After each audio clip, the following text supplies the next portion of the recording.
So far, all the nations we've talked about and all the nations that we will talk about in future episodes have been touched by conflict. War, revolutions, uprising, all these things are part of the history, and you would be hard-pressed to find any nation that hasn't had its share of dark times. But the country we're looking at today has an especially tumultuous history of struggle and setbacks. But I hope that after today's episode, you, the listener, will have a deeper understanding and appreciation of a nation that has been ravaged by centuries of conflict and is trying their best to grow into a better, safer country. So let's take a look at the West African country of Angola. I'm Scott Parrish, and you're listening to Dying to Eat, the podcast that delves into different cultures in the world throughout time while exploring the different attitudes about death and food. If you love history, good eating, and fascinating stories, then I have a great show in store for you, so make sure you stick around to the end to see what's cooking this week. I'd also like to take a moment to thank our sponsor, thetailoredhemp.com. Healthline states CBD oil can be used for anxiety and depression. Furthermore, in one study, 57 men received either oral CBD or a placebo 90 minutes before they underwent a simulated public speaking test. The researchers found that a 300 milligram dose of CBD was the most effective at significantly reducing anxiety during the test. So when you want high-quality CBD, legal in all states, order thetailoredhemp.com. Now on with the show. I have to get this out of the way before we talk about anything else. We need to discuss the shape of Angola. Now, if you look at it on a world map, you're going to find a country on the Atlantic coast of Africa, south of the Democratic Republic of Congo, east of Zambia, and north of Namibia. Now, I imagine some of you haven't looked at a map of Africa recently, and that's okay. It's not like something I do every day either. I had in order to write this episode, so I'll remind you that above the Democratic Republic of the Congo is the Republic of the Congo without the democracy. I bring this up because looking at a map, you wouldn't think that Angola and the Republic of the Congo share a border. The Democratic Congo sneaks in between them. But if you zoom in real close, Angola actually has this piece of land between the two Congos. It's an enclave called Carabinda. It's completely separate from the rest of Angola. Now, to us, this might seem a little strange since most borders today usually have continuous lines and they're not broken up. But this little enclave actually serves a very important purpose, which we'll get into, so just hold on to that thought. While Angola is considered tropical, most of the country is taken up by coastal plain and patches of arid highlands, the largest which is the B Plateau. Up until the 19th century, Angola used to be the home of dense rainforest. Today, due to agriculture and logging, those forests have been greatly depleted, and now you'll find mostly savannas and grasslands. Quite different from the secret island paradises we've been talking about recently, I know. But these grasslands are still brimming with life, and if you're looking for a great place to go on a safari, I recommend you check out Angola. Just make sure that you get the appropriate vaccines before you visit. Now, the official language of Angola is Portuguese. The people speak many different languages, most branching from the Bantu language tree. It's tricky for me to say some of these names, so just bear with me. The largest ethno-linguistic group is the Ovimbundu, who speak Umbundu and account for about 1/4 of the population. The next largest ethnic group is the Mbundu, who speak Kimbundu, and who also make up about 1/4 of the population. Other smaller tribes live scattered through the thinly populated eastern part of the country, spilling over into the Democratic Republic of Congo and Zambia. Now, if you caught on to the fact that I said the official language of Angola is Portuguese and thought it seemed a little weird, then thanks for paying attention. I really appreciate it. So now's a good time to get into the part of the episode where we expose Angola's long, well-recorded, and fascinating origin story. Or do we? You see, not much is really known about Angola prior to the 15th century, and there's a reason for that. But luckily, I've got a friend who's a bit of an expert on the subject, given that she grew up in Angola, and she helped me fill in a lot of the blanks. In fact, she critiqued and emailed me notes on the script. Lots of notes. But I'm thankful. Historians believe that Angola has been inhabited since the Paleolithic era. The first people to arrive in the region of Angola were the Khoi and the San, nomadic tribes of hunter-gatherers that settled there as far back as 1000 BC. These early visitors did not cultivate crops or keep animals. I can't imagine how well they managed to thrive off of what they could catch and pick, but through human ingenuity, the Khoi and San stuck around, and they populated much of Angola and still do today. Eventually, they managed to work out how to forge iron. While they were busy with that, another group of visitors, the Bantu, migrated from the north into the highlands, emerging out of the Congo. Unlike the Khoi and the San, the Bantu were cultivators, and they brought bananas, taro, cattle, and sheep to the highland plains of Angola. Eventually, the Kingdom of Congo was established.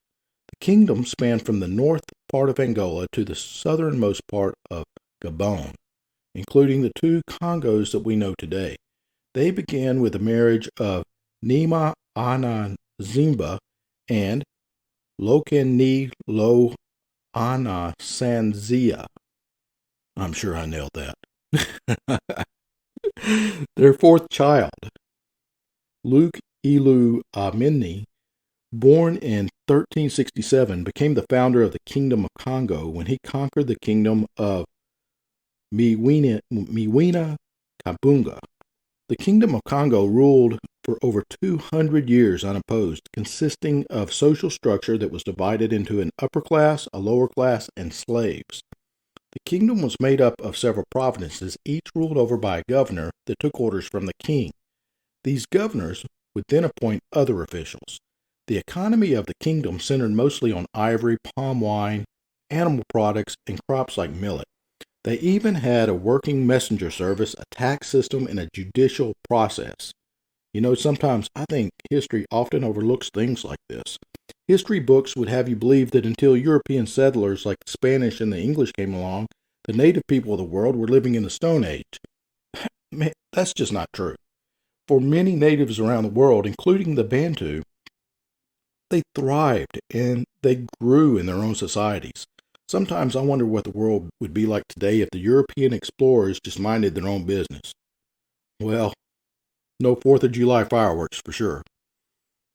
Portuguese explorer Diego Cao he set foot on Angola in 1484, exploring the coast from Congo to Nambia. But this was not the first time the Portuguese had made contact with Angolans. It happened a year prior when Portugal established diplomatic relations with the Kingdom of Congo. The Portuguese established several other settlements, some ports, and trading posts along the Angolan coast, principally trading in the Angolan slaves for plantations. I have to say allegedly here because I was told that there's not a lot of written history in this period, and when we talk about slaves, then they take it very personal. And while let's say that there were slaves there, they allegedly were traded by the Portuguese and the Angolans. So local slave dealers provide a large number of slaves for the Portuguese Empire, usually in exchange for manufactured goods from Europe. During the 17th and 18th centuries, Angola was the largest Portuguese slave trading base. Allegedly. I tickle myself. I can't help it. People were also enslaved through inter-African conflicts such as civil wars in the Congo after 1665 and conflicts that occurred during the rise of the Great Lunda Empire after 1750 in Dimbu region between Congo and Matamba and on the B Plateau. Population losses were considerable and the demography was very badly distorted. Censuses from the late 18th century show that there were twice as many adult females as males. Between 1580 and 1680, over 1 million slaves were sent to Brazil, allegedly. Life for European colonists was difficult and progress was slow. The slave trade was also one of the factors that led to the fall of Angola's early empire and included the Kingdom of Congo, but it was not the only reason. The King of Congo converted to Christianity shortly after the Portuguese first arrived in the 15th century, and that basically solidified Christianity as the major religion for Angola. Even today, the most predominant religion of Angola is Roman Catholicism. On top of that, there were those civil wars that I mentioned earlier. I can imagine it might have been a little hard to run a kingdom when you've recently converted and your subjects are fighting each other. That might be a bit much. Despite Portugal's territorial claims in Angola, its control over much of the country's vast interior was minimal. In the 16th century, Portugal gained control of the coast through a series of treaties and wars. Portuguese literacy and European customs were spreading quickly, and as the Portuguese pushed their influence further into Angola, they found that the only way they could gain more land was by taking it from kingdoms that ruled over it. In 1617, after a war with the Ndong Kingdom, they had accumulated a significant amount of territory, but there was still disputes over slaves and trade. Allegedly, with no other direction to go, the Portuguese just washed their hands and moved on to the next battle. It was a vicious cycle, but it seemed to work. By 1670, Portuguese expansion was largely over, though the unchecked issues with trade and commerce followed in their wake. The only saving grace they had was the slave trade. You guys remember that strange little piece of Angola separated from the rest of the country that I mentioned earlier?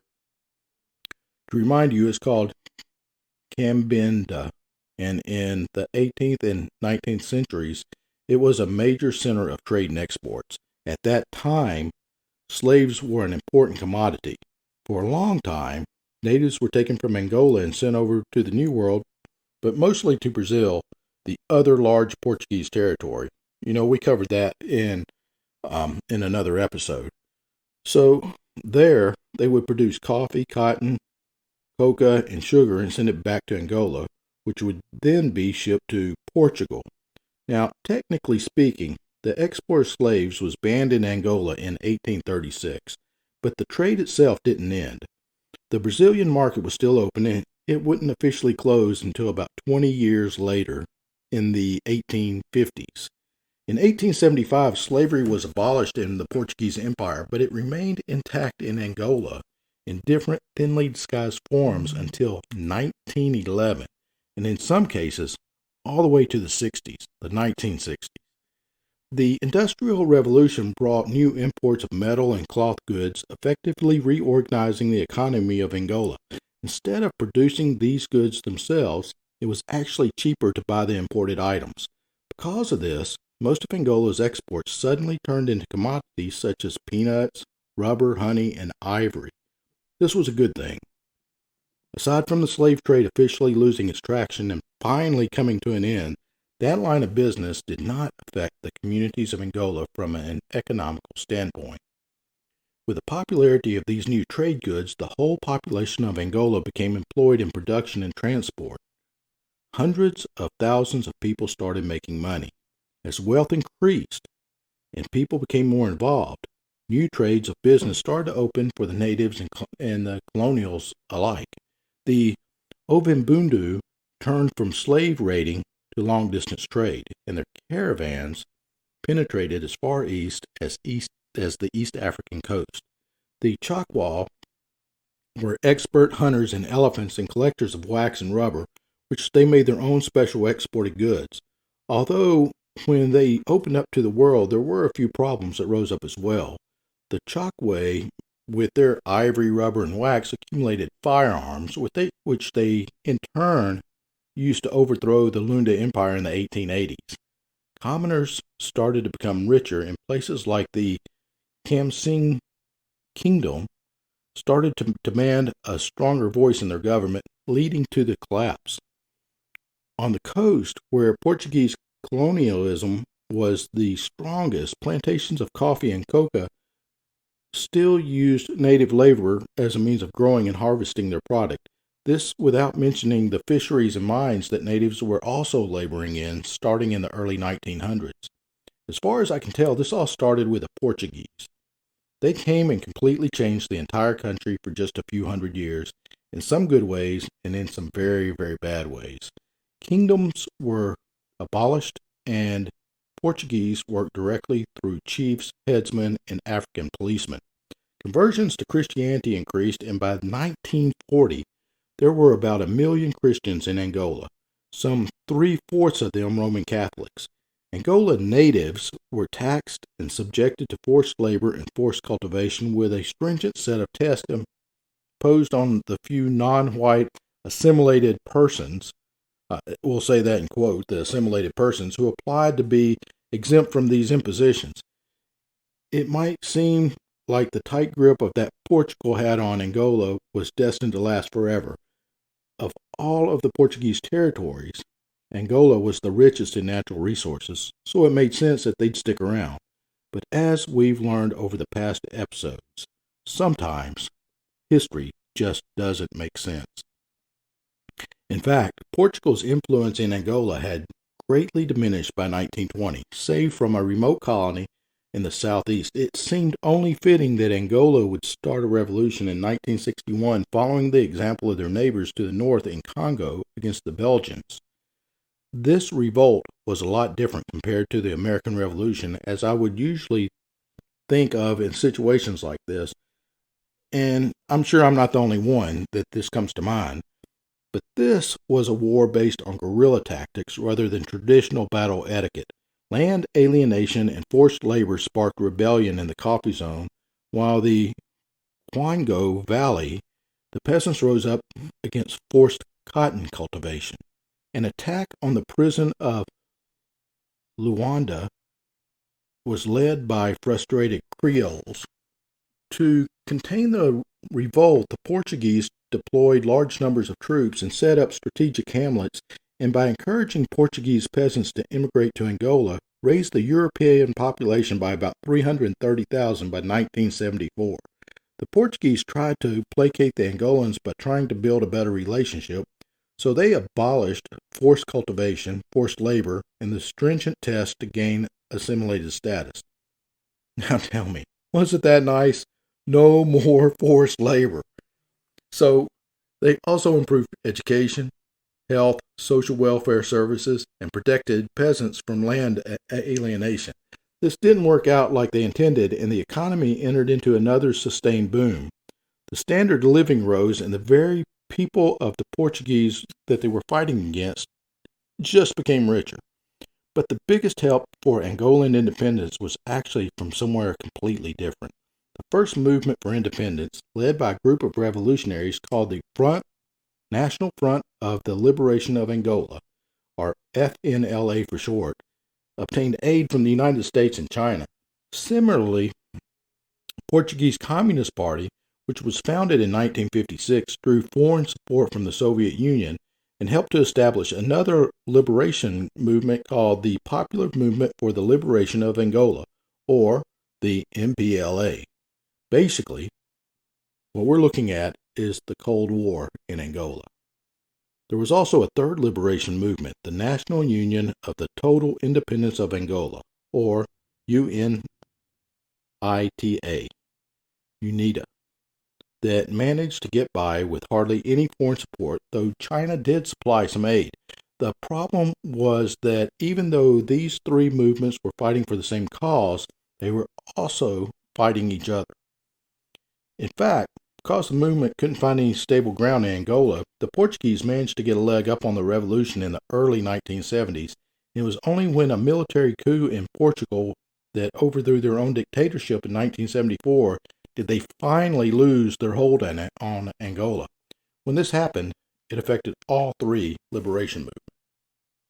Dealing with their own struggle in their own land, the Portuguese were tired of war and officially withdrew from Angola in 1975. But when they left, they didn't formally hand over the ruling power to any movement.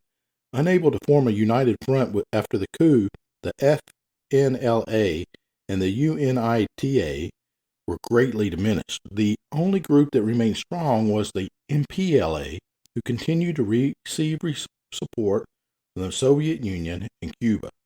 The MPLA essentially forced the other two movements to flee from Angola and took control of the capital city of Luanda.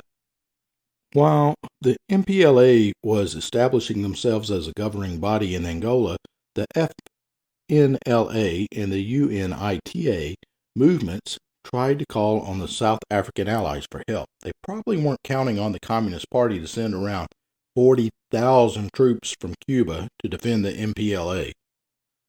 Fun fact, Che Guevara, a name that we should all recognize as the major figure in the Cuban Revolution, was part of the Expeditionary Force. After suppressing another coup in 1977, South Africans and nationalist sympathizers were purged, and the country of Angola emerged as a communist entity. If you look at the Angolan flag today, you'll probably notice that there's a little similarity to the flag of the USSR. The only thing is, a communist economy did not do well in Angola and was met by disastrous results. There's one major exception for this: oil. Managed by foreign companies, the oil industry boomed in Angola, growing rapidly enough to enable Angola to stave off economic and military collapse. Once again, this is where Cabinda, I apologize, let me go over that again. Once again, this is where Cabinda comes in. This small section of Angola was once more the center for product and trade, but instead of dealing with slavery, they had their hands in oil and gas. Now, you might think that this is where the conflict ends, but guess what? It's just not that simple. This was during the Cold War, after all. The FNLA eventually withered away in exile, and the UNITA, which had always been the most popular out of the three movements, began receiving military aid from the United States. Fighting returned to Angola in 1987, as both the MPLA and the UNITA campaigned for control of the country and its vast oil reserves. Everything was at a stalemate, and sooner or later they needed to arrive at some kind of agreement. And they did just that. In 1988, South Africa agreed to stop supporting UNITA, and Cuba withdrew their troops from Angola.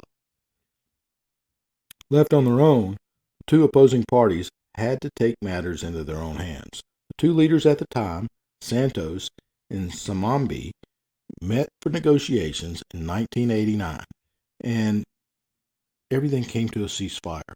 The Communist Party was losing popularity in Europe and Africa, so the MLPA changed their tune and produced a new constitution that included elections and participation by all, including UNITA, or UNITA.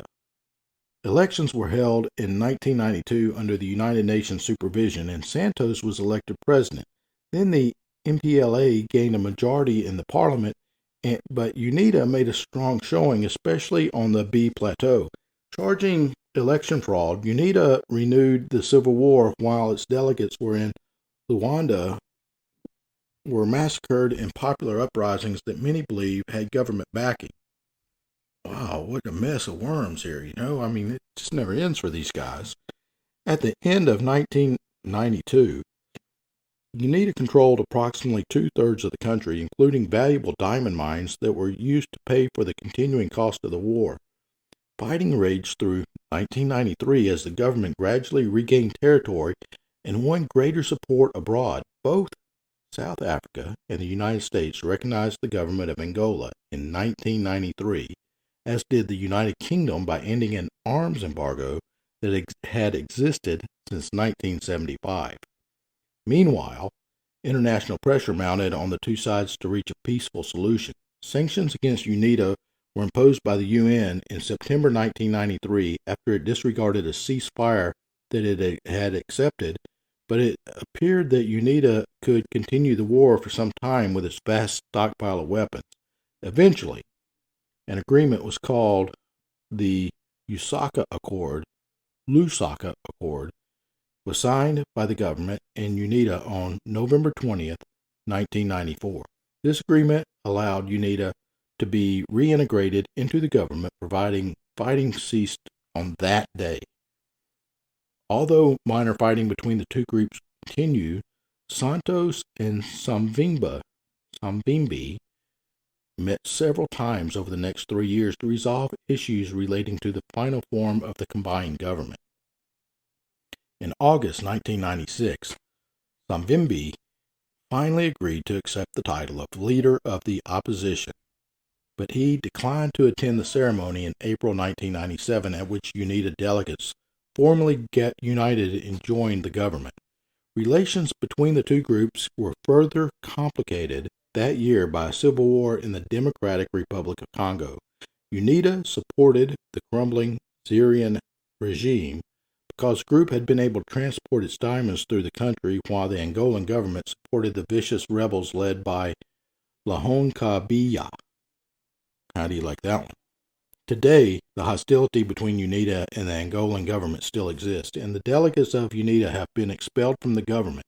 With the killing of Savimbi by government forces in February 2002, talks again between the UNITA leadership and the government finally culminated in a peace agreement.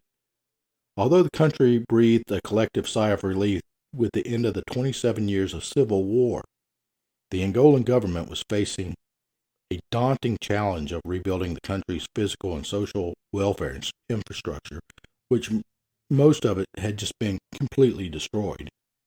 In the early 21st century, there were repeated outbreaks of illness, such as cholera, due to the poor sanitary conditions. It's estimated that the Civil War had displaced more than 4 million people, and hundreds of thousands of Angolan refugees still needed to be resettled in the country.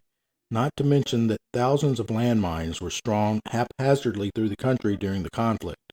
They still have their oil industry, though, and although Cambodina did demand their own independence, a peace agreement was reached with the separatists in 2006. Peace seems to have finally come to Angola, and now it looks like they can look forward to the future. They've got a long way to go, and the struggle isn't over yet, but I sincerely hope that everything is going to turn out okay. Bantu burial traditions. Oh, I shouldn't have said that. Okay, now let's backtrack a little. Earlier I mentioned the Bantu people found mostly in southeastern Africa, but like I said, Angola is the most populated by the Bantu as well.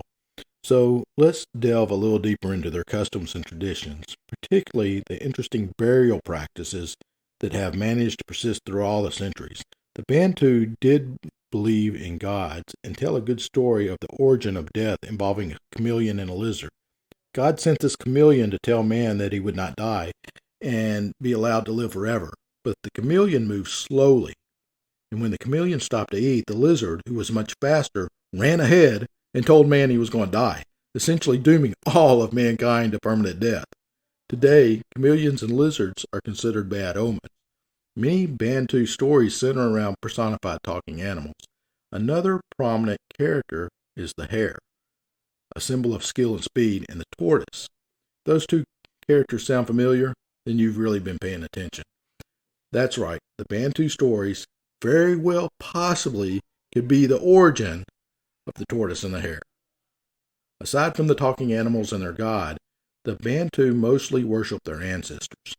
So much of that is a goal to become an ancestor after the death in the world of the dead.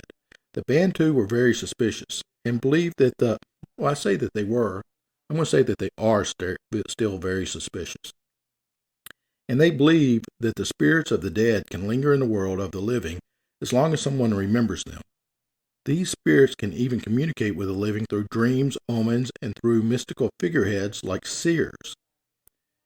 It wasn't a one-way road. Keep in mind, the living can enter the world of the dead by chance if they were hunting porcupine or another kind of burrowing animal, since the world of the dead was underground. The Bantu also believe in man-eating monsters like orcs and zombies. But, we're not going to get into that because that sounds like a different podcast. So, Bantu burial ceremonies is a very sacred ritual and must be done right in order for the dead to pass on to the spirit world instead of becoming this wandering ghost. Basically, it comes down to how confused they are to make the decision whether the deceased ghost finds its way home or not. Dead bodies must be removed through a hole in the wall in the house, feet first, rather than head first or through the front door. And once they're removed from the house, they have to be carried in a zigzag path to the burial site so that the spirit doesn't know how to get back. Since the spirit doesn't leave the body until after it's buried, it's very important that they're confused when they're laid to rest. Once at the burial site, an animal is killed to cleanse the site, and the personal belongings are buried with the dead. But the tradition doesn't stop there. The windows of the house where the death happened are smeared with ash, and any pictures turned around, and all reflective objects and surfaces are covered. Even the bed of the deceased is removed. The Bantu hold most of their funerals in the early morning before the sun rises, as sorcerers are said to sleep in the morning and move around in the afternoon looking for the corpses to bring back to life. Now, some families have plots for burying their dead next to their houses, but a corpse would never be buried in a field, as it's believed that anything planted there would not grow. After the funeral and ritual, the family of the deceased go back home to eat and perform another ritual to cleanse the house to ward off evil. Finally, for at least a week after the burial, no one can leave the house, socialize, or talk too loudly, or the spirits will not be called back home. They are expected to wear black and mourn for a certain amount of time. For instance, widows are expected to mourn for 6 months to a year, while children are expected to mourn for 3 months. The whole thing may seem very extensive and detached, but keep in mind that the Bantu are very respectful of their ancestors, and these rituals are meant to help guide their loved ones to the right path in the world of the dead. It's done out of love and respect. It's a small price to pay for a family and their friends to make sure that they rest in peace. All right, now we're up to my favorite part. Time to make the meal. This week, we're making doce de coco, a West African dish that's common in the previous colonies of Portugal. It's literally sweet coconut in name and form. While the directions and ingredients look simple, don't underestimate them. Take your time and make it right the first time. Also, hats off to my friend Marcia Mayeli, native Angolian, and she said my interpretation of this dish was delicious. But when I told her that this is a language I could learn, she corrected me. No. I'm just messing with you, Marcia. You are fantastic. Thanks. I really do appreciate you, and I appreciate all the conversations we have. When you start now with a recipe, be ready. You can't walk away from this one. It makes roughly 2 fluid ounce servings. So grate 1 or 2 fresh coconuts, enough to make 1.5 cups of fresh coconut shavings. If you don't have fresh coconuts, of course, you can use the unsweetened stuff in the bag. So once you get your 1.5 cups, set it aside. Place 3/4 cup of water over high heat. Stir in 3/4 cup of granulated sugar. Stir until the sugar is completely dissolved. Next, stir in the coconut. Turn the heat to medium-high and cook it for about 10 minutes. Stir it frequently. While that's cooking, whip 6 egg yolks and set them aside. Okay, listen, because this is the point where you can take on glory or cuss because you didn't do the first one. Take the pot off the heat and put it aside for 2 minutes. Cut your heat down to medium-low. Place the pot back over the heat. Now, you're going to stir in these eggs into the syrup slowly. Listen to what I said, slowly. If you go too fast, you're just going to have scrambled eggs and coconut, which I guess you can eat, but that's not what we're going for here. Stir constantly as the mixture will become thicker and thicker. Cook while stirring for about 5 minutes, and you're going to have a thick custard. Remove from the heat and put in a bowl, and then sprinkle liberally with cinnamon. Now, look, you can serve this hot or cold. It's going to be good for a while. Trust me, if you like coconut, it's delicious. I've been Scott Parrish. I am Scott Parrish, and I am your host. And while that was funny, I'm not going to leave you without the dad joke either. So let me ask you something. What's the easiest way to make an apple turnover? Push it down a hill. So, thank you for listening to Dying to Eat. I really hope you enjoyed this episode and learning about a country that's been through a lot in the past 100 years or so. past few hundred years, and they're really trying to make their best out of the most of what they have. This show is made possible by listeners like you. I'd like to give a special shout out to Silver Surfer 1977, Galadina 1552, and Jennifer Tan. Your support drives the show, and we really enjoy hearing from you. Find us on Facebook and Instagram at Dying to Eat Podcast. Let us know what topics you want to hear about. Find future and past episodes on your favorite podcast platform. Make sure to drop us a like, a 5-star rating, and don't forget to hit that follow button to be updated on the next episode. Until next time, stay lively.